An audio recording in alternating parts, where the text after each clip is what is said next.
This river doesn't just belong to one country. And Ethiopia just finished building the largest hydroelectric dam on the entire continent. Over a decade of construction on a project that became impossible for the entire region to ignore. So how do you actually build something this size on a river that so many people downstream depend on too? Before it could hold back the Blue Nile, this dam started as ordinary concrete and steel. Every ton of material had to reach one of the more remote stretches of the Blue Nile before any of it could start adding up. This concrete had to hold back more water than almost any structure on the continent. Every single batch had to survive pressure most concrete never has to consider. Alongside the concrete, steel barriers were being built, components strong enough to help redirect an entire river. Every component had to prove it could carry loads far beyond what it would likely ever face.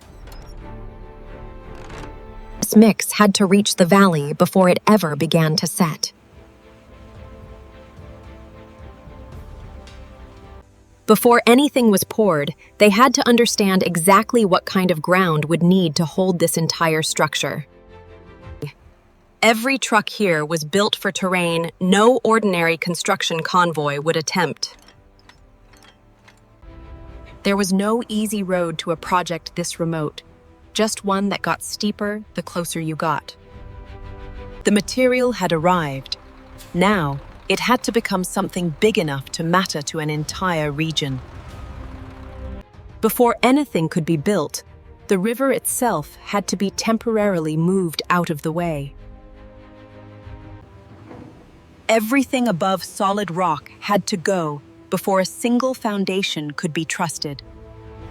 The very first pour of a structure that would eventually reshape the flow of the entire Blue Nile.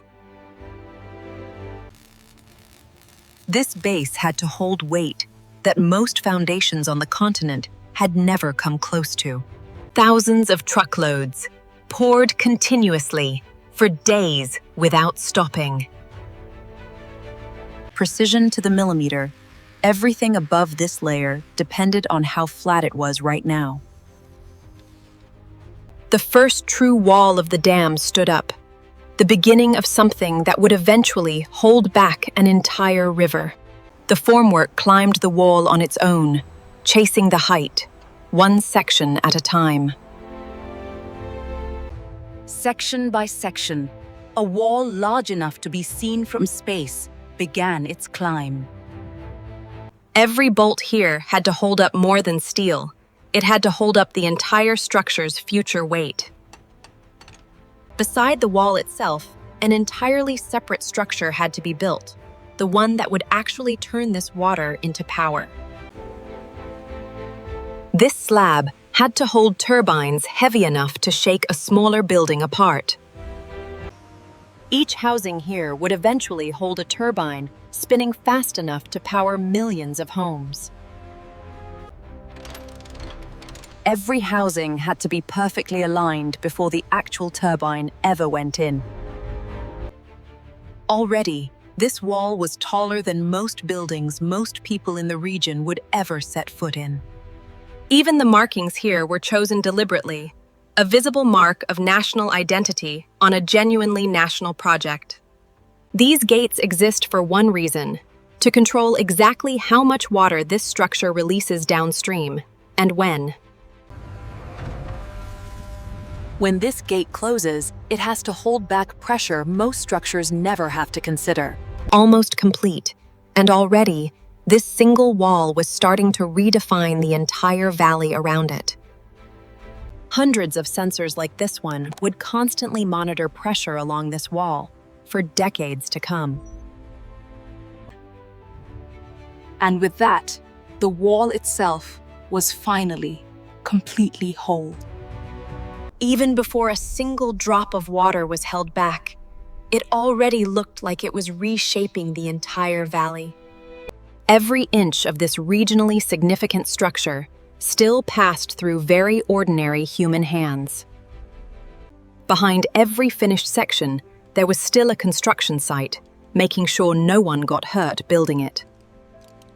One by one, an entire row of machines capable of doubling the country's electricity output took shape. Somewhere here, engineers would eventually watch over this entire structure, every second of every day. Before any water was held back, the entire sensor network had to prove it was watching correctly. As you can see, all systems are fully operational and stable.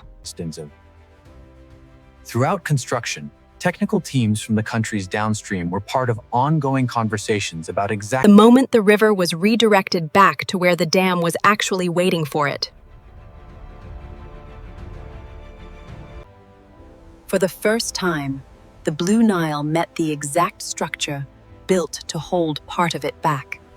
Behind the wall, an entire reservoir began forming, filled deliberately, over several years, not all at once. Every meter the water rose got measured, logged, and checked against downstream flow commitments. And for the first time, water that used to just flow downstream started generating power instead. The very first lights, powered entirely by this structure, turned on. A body of water this size didn't exist here just over a decade earlier. From up here, it's easy to see why a project this size took more than a decade and more than one country's attention to actually finish. Every panel had to be finished perfectly, whether it was the first one installed or the very last. Now, this entire structure could be monitored end to end from a single control room. Soon, this wall wouldn't just hold back water. It would glow unmistakably against the entire valley at night. After all of this, concrete, steel, and years of construction, it stood complete. Even now, the smallest detail was never rushed. One by one, the machines that built something this significant now left it behind. The site that once roared with machines now fell silent. What was left behind mattered to an entire region. For the first time, every single turbine in this hall ran together at full capacity, all at once. From here, engineers would keep watch over the dam, the reservoir, and the river's flow every single day going forward. Every release here is calibrated against agreed flow commitments to the communities and farmland downstream. Further downstream, other monitoring stations confirm the water is still arriving, on a schedule everyone involved had a hand in shaping. The conversations between the countries that share this river didn't end when construction did. If anything, they became more detailed. For the farmers relying on this exact river, further downstream, the water still has to... It's large enough to be seen clearly from space, a visible reminder of how much this single project changed. For the country that built it, this dam meant something very direct: access to electricity for millions of people who didn't have reliable power before. Most people who visit come for the size. Almost all of them leave understanding just how complicated it was to actually build. For him, this isn't a diplomatic negotiation. It's just where he fishes now. Somewhere inside, the same measurements from the very beginning are still being checked, every single day. Within a few years, what once required an entire decade of construction becomes just another quiet shift, day after day. Even now, this remains one of the most closely watched infrastructure stories on the continent, and the conversation about it is still ongoing. An entire region grew up around a project that took a decade, 3 countries' attention, and no shortage of difficult conversations. Years later, independent reviews continue to confirm the structure is performing exactly as designed. Every review comes back the same way: the engineering holds up.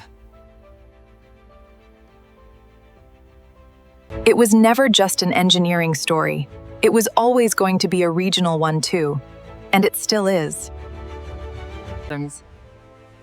A decade after construction began, The dam is generating power daily, and the river continues flowing downstream. One river, three nations, and an ongoing effort to make sure all of them can still rely on it.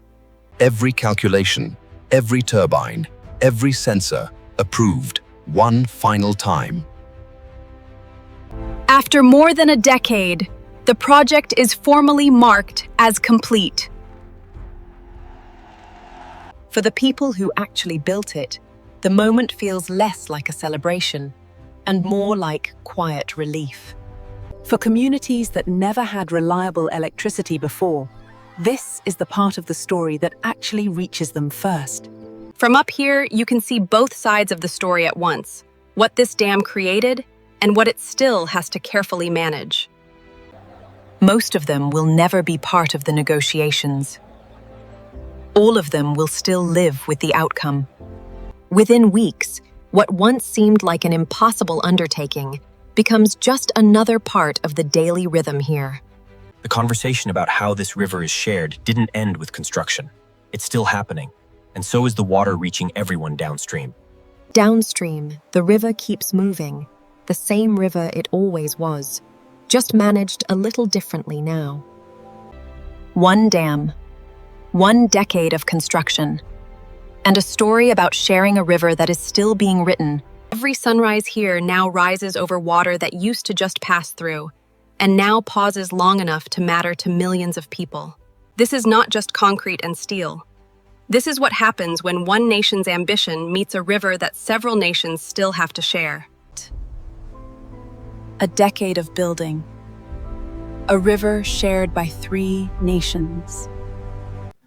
This video is created for education and informational purposes using advanced AI tools and human creativity. All concepts, scripting, and storytelling are independently developed to ensure originality. Visuals and animations are generated or enhanced using AI technologies such as VO3, Meta AI, and Grok AI, while final editing and post-production and completed using CapCut and other professional editing tools. No external created content has been copied or reused. Any semblance to real-world environments, factories, or processes is purely coincidental.